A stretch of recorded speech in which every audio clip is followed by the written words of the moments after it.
Di bali ng konti ang kayamanan, basta mayaman ang mabuting kalooban. Ako po ang inyong lingkod, tagapanood TV. Isang mapayapa at masayang araw po sa ating lahat. Welcome back po dito sa ating YouTube channel at Facebook page. Panibagong araw, panibagong reaction video po ulit tayo mga tagapanood. At ito po ay galing sa channel ni Showbiz Trend Update. Nasa description po yung link ng kanyang channel. Bisitahin po at pakisuportahan na rin. Pero bago po tayo magpatuloy, nais ko lang po kayong imbitahan, lalong-lalo na po sa mga bagong napadaan lang dito sa ating channel, na huwag po sanang kalimutan na mag-subscribe. Hit nyo na rin po notification bell para lagi po kayong updated sa mga bago pang video na ating ilalabas. Share, like, and comment din po kayo mga tagapanood, ating ang babasahin at pupusuan. So simulan na po natin ang ating reaction video sa araw na ito mga tagapanood. Let's do this! Welcome back sa aking channel. Aktres Bea Alonzo may attitude problem nga ba kaya iniiwan ang kanyang mga nakakarelasyon? Gaano ito katotoo? Panuurin at pakinggan ang buong detalye.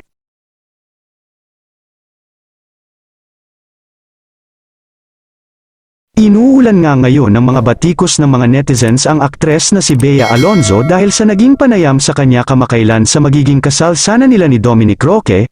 Matatandaan kasi na agad niyang itinanggi ang naging pahayag ni Dominic sa magiging wedding preparation sana nila. At sinabi niya na wala pa sa plano niya ang pagpapakasal at hindi rin totoo na may mga ninang at ninong na silang kinuha. Ito ay salungat sa sinabi ng aktor kamakailan na handa na daw silang magpakasal ni Bea at balak pa sanang ganapin sa bansang Spain at sinabi rin ito na may mga ninong at ninang na silang mga nailista. At dahil nga sa magkaiba nilang pahayag ay talaga naman pinulutan sila ng mga netizens sa social media, lalong-lalo na si Bea Alonzo na binabatikos ngayon ng mga netizens dahil sa naging pahayag nito na tila pambabastos kay Dominic Roque.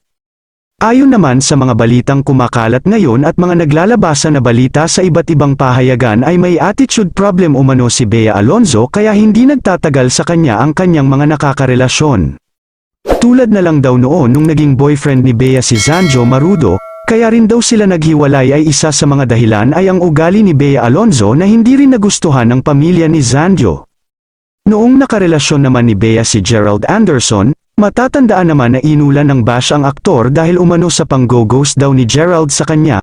Ito ay ayon sa mga naging pahayag ni Bea noon, pero based naman kay Gerald na bago pa man daw nito ligawan si Julia Barreto ay nakipaghiwalay daw siya ng maayos kay Bea. Hindi lang daw siguro matanggap ni Bea ang naging breakup nila ni Gerald noon.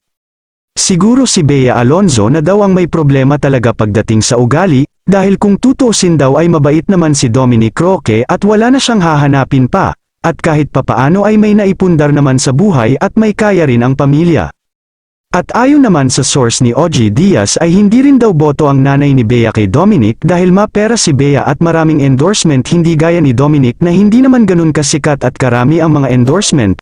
Well siguro isa rin talaga sa mga naging dahilan ng hiwalayan nila ay ang pera. Samantala, inuulan naman ngayon ng mga negatibong komento si Bea Alonzo dahil sa mga naging pahayag nito na disrespect at pamamahiya sa kanyang fiancé.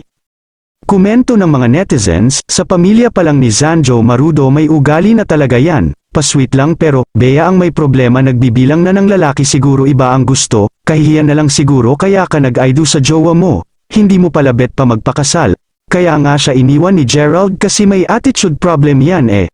Tapos si Gerald pa ang naging masama sa publiko nakipaghiwalay naman sa kanya ng maayos, hindi lang kasi tanggap na hiniwalayan siya. Kayo mga ka-showbiz anong masasabi nyo sa ating showbiz topic ngayon? Kung may opinion kayo ay magkomento lang kayo sa aking comment section. At syempre kung bago pa lang kayo sa aking channel ay mag-subscribe na kayo para lagi kayong updated sa mga showbiz trends na ina-upload ko. Maraming salamat po. Lahat naman po ng taong nabubuhay sa mundo mga tagapanood, meron pong natatagong ugali. May ugaling mabuti, may ugaling masama, may ugaling mapag-imbot, may ugaling plastic, may ugaling at ano sari-sari pa pong ugali yan mga tagapanood. Depende na lang po kung paano nila ipinapakita o nilalabas yon. Kaya hindi po natin masisisi at hindi po natin dapat husgahan na mayroon mang something or kakaibang ugali si Bea Alonzo. Diba? Kanya po yan mga tagapanood, kahit sino naman pong mga tao lalong-lalo kung nasa showbiz ka, may kanya-kanyang ugali nga po. 'Di ba lagi nga po sinasabi na ang mga nasa showbiz ay mga plastic na tao kasi sila po yung kayang itago kung ano yung nararamdaman, kung natutuwa o naiinis sila. Kailangan nakangiti lang, poker face lang po, ayaw nilang ipakita kung ano man yung tunay nilang ugali sa mga tao kasi masisira po sila doon, lalo pong mawawala yung kanilang kinang. Kasi yun po yung ano nila mga tagapanood, binibenta yung kanila pong sarili. Kaya kailangan mabait po sila pag humaharap po sa tao.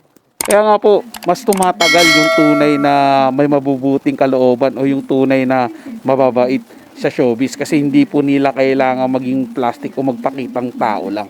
Kasi yun po yung ugali nila, mga tagapanood. Kaya sila lang po yung tumatagal dyan. Kaya nga po tumagal si Bea Alonzo sa showbiz po, mga tagapanood, di ba? Pero syempre po, ibang usapan po yan kapag involved na po yung kayamanan o pera. So baka malay po natin, mga tagapanood, totoo yung balita na gusto ni Bea Alonzo sa mga taong o sa lalaki pakakasalan niya ay magkaroon sila ng agreement. Di po ba? Para tapatan na kayamanan niya o kaya hindi isasama yung kayamanan niya, yung pera niya. Kung magkano lang yung pera ng lalaki, tatapatan niya o kaya magsisimula sila sa wala. Parang ganun po mga tagapanood. Parang usapang kayamanan po ata yan eh. Na syempre nga naman, mas mayaman po si Bea Alonzo. Paano kung, di ba? Kasi pagpapakasal mga tagapanood, wala rin pong kasaguruhan. Lalo na po kung showbiz. Minsan nga kahit hindi sa showbiz, di ba, naghihiwalay. Paano po kung magkahiwalay sila? Syempre hahatiin po yung kayamanan nila. So yun po yung tingin ko lang po mga tagapanood na baka doon talaga nagkakaroon ng problema. At hindi naman po dahil may kakaiba siyang ugali o masama ang ugali niya.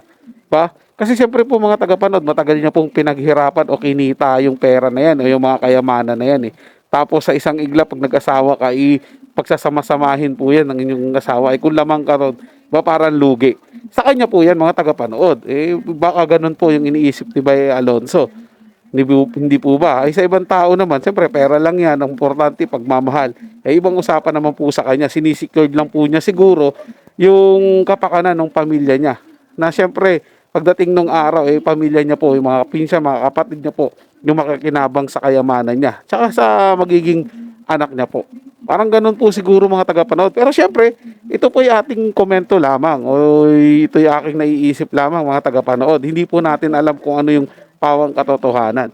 Syempre, mas paniniwalaan pa rin po natin kung ano po yung tunay na sasabihin ni Bea Alonzo na dahilan kung bakit po sila naghiwalay ni Dominic Roque. So yun lang po mga tagapanood, nalinawan po kayo at nagustuhan nyo po yung paksang ating tinalakay sa araw na to. At kung kayo bago lang po na napadaan dito sa ating channel, huwag nyo po sanang kalimutan na mag-subscribe.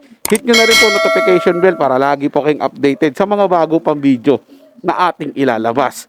Share, like, and comment din po kayo mga tagapanood, atin yung babasahin at pupusuan. Bago po tayo magtapos, nais ko lang po kayo pasalamatan sa inyong walang sawang suporta at pagtangkilik po sa ating channel. So hanggang sa muli po, ito yung Tagapanood TV. Komento at opinion lamang, wala pong personalan. Paalam po at mabuhay po kayong lahat.